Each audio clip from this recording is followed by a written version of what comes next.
Mr. Krabs turning the generation against capitalism. Has it ever occurred to you that SpongeBob SquarePants might be a subtle critique of capitalism?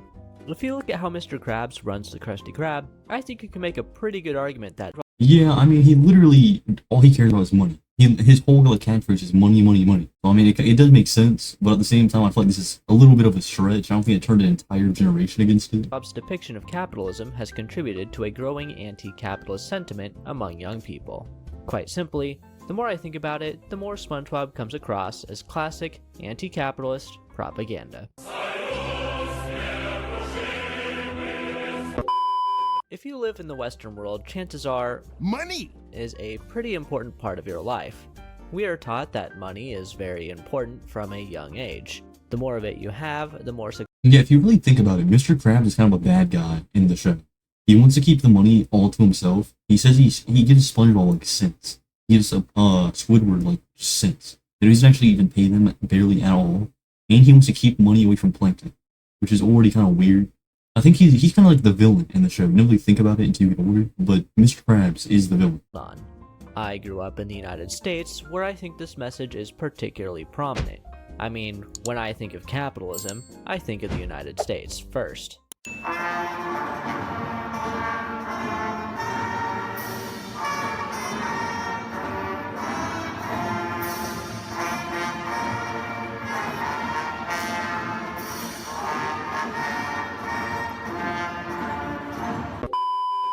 But a lot of Americans are not happy with how the economy is doing, and they haven't been for quite some time. There's a lot of fear out there. For example, a lot of people fear medical emergencies because they can't afford to have one. Americans go bankrupt due to medical debt all the time. In fact, one study from the American Journal of Medical Health estimates that around 500,000 Americans file for bankruptcy due to medical debt every year. Over time, more and more Americans have become upset and disillusioned by our economy, and this feeling is perhaps most prevalent among young people. In a Gallup poll issued in August last year, just 43% of respondents aged 18 to... Yeah, it is kind of weird how there's a lot of other countries, I think Canada, who has free healthcare, things like that, but we send so much money to other countries, but can't afford to have healthcare for people in the country. It's already kind of weird, and like it's kind of dumb that you have to pay so much for healthcare when it's something you rely on.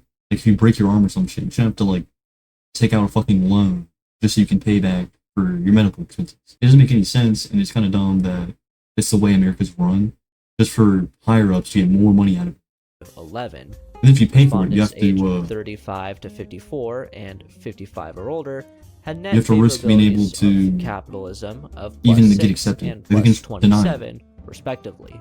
But how exactly has SpongeBob contributed to rising anti-capitalist sentiment among young people? Please, relax, make yourself comfy, and enjoy as I explain myself during this gap session. You see, it's all because of one cheap little guy. One of the main characters in SpongeBob SquarePants happens to be one of the greediest, most despicable cheapskates in all of animation history. Yes, I'm talking about Eugene Harold Krabs. Of course I am! Mr. Krabs is objectively a terrible person.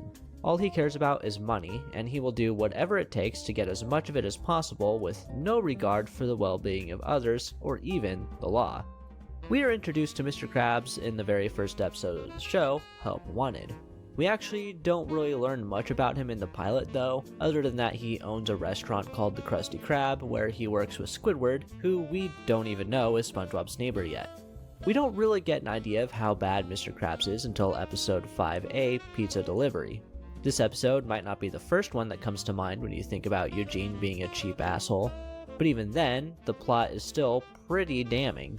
Obviously, the Krusty Krab does not normally serve pizza, but when a customer asks for one, Mr. Krabs does some cartoon magic, creating one out of a bunch of Krabby Patties, and makes Squidward deliver it.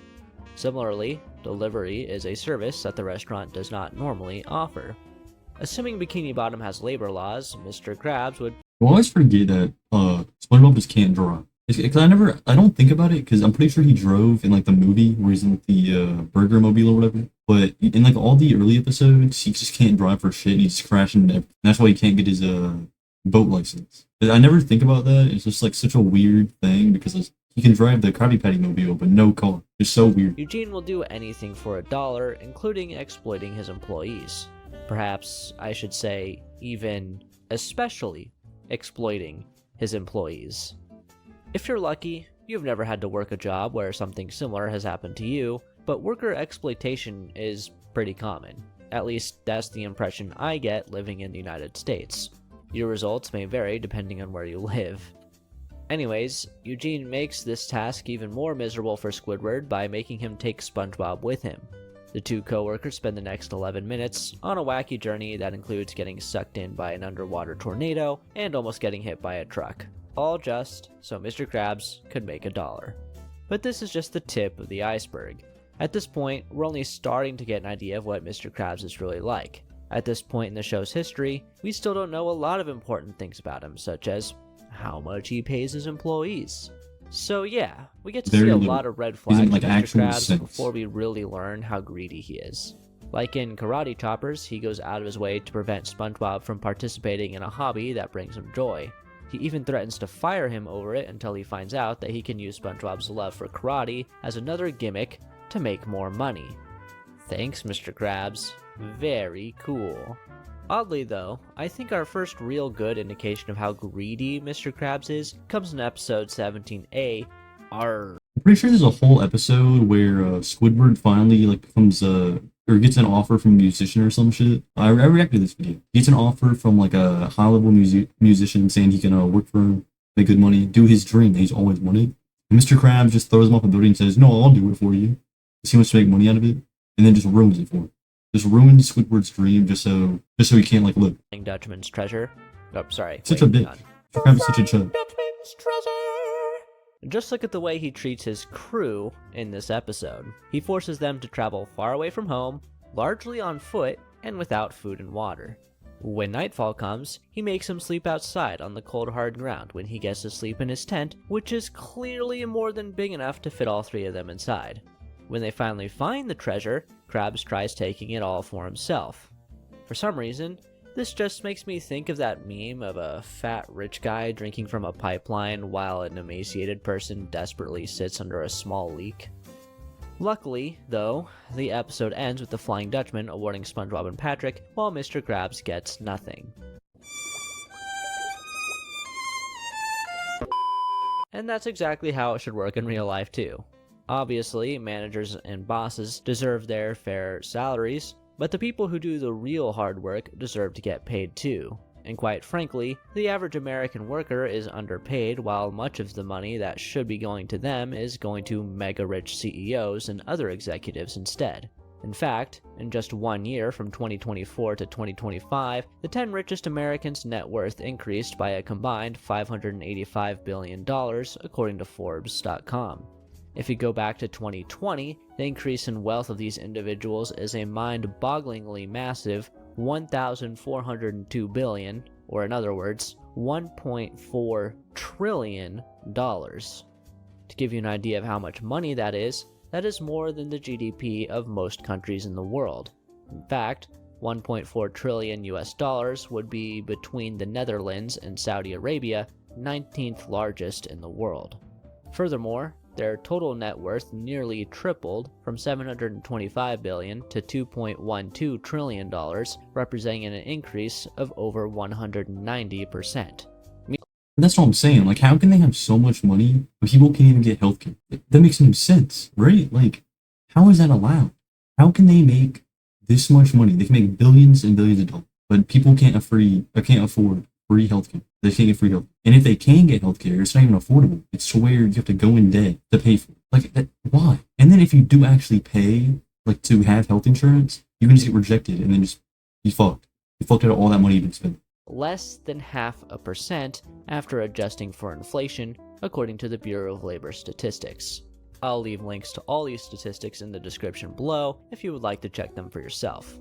The Krusty Krab is a perfect allegory for all the money and wealth going to the richest people. Mr. Krabs famously, or perhaps infamously, pays SpongeBob and Squidward the least amount of money possible while raking in as much profit as he can get his grubby claws on. There are countless instances throughout the show where Krabs nickels and dimes SpongeBob and Squidward to death. In Squid on Strike, we see the cheap crustacean charge Squidward $21 for breathing, talking, standing, existing, lollygagging, and chewing. SpongeBob gets a similar bill that we never actually see because he just pays it because he's naive and thinks Mr. Krabs is a fair boss, but that's a topic for a video in itself. I mean, imagine if you were a cashier and your boss came by and charged you $1 because you were standing. It's a crime enough, as it is, that cashiers have to stand all day. Why can't they just have little stools? As Mr. Krabs would say, money. This is true not just in SpongeBob, but in real life too. Like, yeah, Squidward might not be the best person, but maybe he wouldn't be so grumpy all the time if he got to sit down at his job.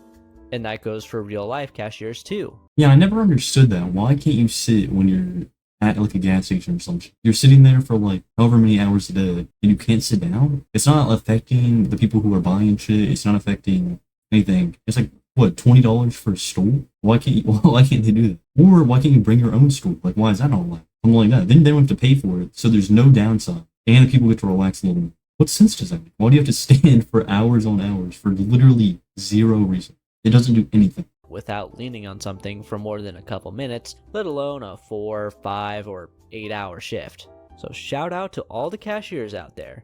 Y'all deserve to be able to sit, and y'all deserve better wages too. All of this just goes to show that Mr. Krabs does not actually value his employees at all, he just sees them as dollar signs. Perhaps the most extreme instance of this is in Welcome to the Chum Bucket, when he loses SpongeBob in a bet to Plankton, forcing him to work at the Chum Bucket. SpongeBob is by far the most important person at the Krusty Krab on a daily basis. Without him, Eugene would have no customers. No one makes a Krabby Patty the way SpongeBob does. If other people could make the perfect patty like him, Wendy's would have had a lot more success with that promo they did a couple years ago, but I digress. SpongeBob is the heart and soul of the Krusty Krab, and yet Mr. Krabs is willing to lose him for nothing, putting his business in jeopardy. This kind of shit happens all the time in real life. If you've ever seen a show like Kitchen Nightmares, you would know that the best employees are often ignored, pushed away, or even fired because their boss's ego is too big to listen to them when they are objectively correct. As a result, businesses often lose their most valuable employees. While I've never worked a corporate job, I imagine the same thing happens with. And what sucks about that too is they'll be the most valuable employees, but they'll just hire someone else. Like it's such a bad job market to where they'll just hire someone else. They don't care if they're like firing somebody. Even if they're the best at what they do it perfectly, they don't make a single mistake, you can just get fired, right? And they'll replace you within a single day. Many companies are unwilling to pay their employees what they deserve. Of course, in SpongeBob's case, he is also not paid what he deserves, but he continues to work at the Krusty Krab, not out of desperation, but because of his sheer love and passion for grilling. But in real life, most employees do not choose to stay at their jobs because they are naive and stupid. They stay because they cannot afford to leave, so their employers are basically holding them hostage. But Mr. Krabs doesn't just pay his employees starvation wages, sometimes he doesn't pay them at all. In Big Pink Loser, we learn that Eugene actually charges his employees to work for him when they first start. To me, this is obviously meant to be satire about the worker-boss dynamic in capitalist economies. Typically, in real life, your average boss at a fast food place isn't exactly making a shit ton of money compared to their employees, so it is a little bit of a stretch, but keep in mind, Mr. Krabs isn't just the manager of the Krusty Krab, he's also the owner. I would say that Mr. Krabs is shooting himself in the foot with this kind of nonsense because no one would want to work for him, but somehow he seems to have SpongeBob and Squidward locked up for life. I guess he really meant that stuff he said at the end of Squid on Strike. But even then, if he was running a restaurant in real life with only 2 employees, he'd be kind of fucked. Another way Mr. Krabs is analogous to real-world corporations is with his view on the environment. We know that he does not value the environment he lives in for. I remember there was a whole episode about how he had like a grease trap underground and it just leaked out everywhere. Like he doesn't do anything for the environment. He's just fucked. I mean, it's realistic to every other company, but it's so fucked. He's literally the villain of the thing. If anything, I think Plankton, even though he's supposed to be a villain, he's more of like a hero, if anything. He's just trying to like make money for himself. nothing more than resources to be harvested and turned into a profit. This is on full display in the episode Jellyfish Hunter, where he makes SpongeBob fish all the jellies in jellyfish fields practically to extinction. We later learn that he's abusing the jellyfish by forcing them into tight spaces and forcibly milking them before discarding them after they have no more jelly to give. This could be interpreted as a direct allegory for the dairy industry specifically, which is one of the worst industries when it comes to environmental impact and, of course, animal rights. But once again, all Mr. Krabs sees are dollar signs. He could not care less what the environmental impact of hunting a species to extinction could be. He could not care less if every last jelly in the world died at his own hands as long as it made him a tidy profit. And at the end of the day, this is essentially the primary driving force behind capitalism.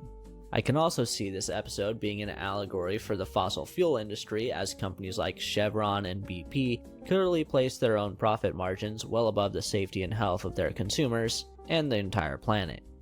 Perhaps my favorite example of Mr. Krabs being an allegory for greedy corporations comes in the first movie when he notices King Neptune coming to the Krusty Krab, so he jacks up the price of a Krabby Patty to over $100. This one might be a stretch, but hear me out.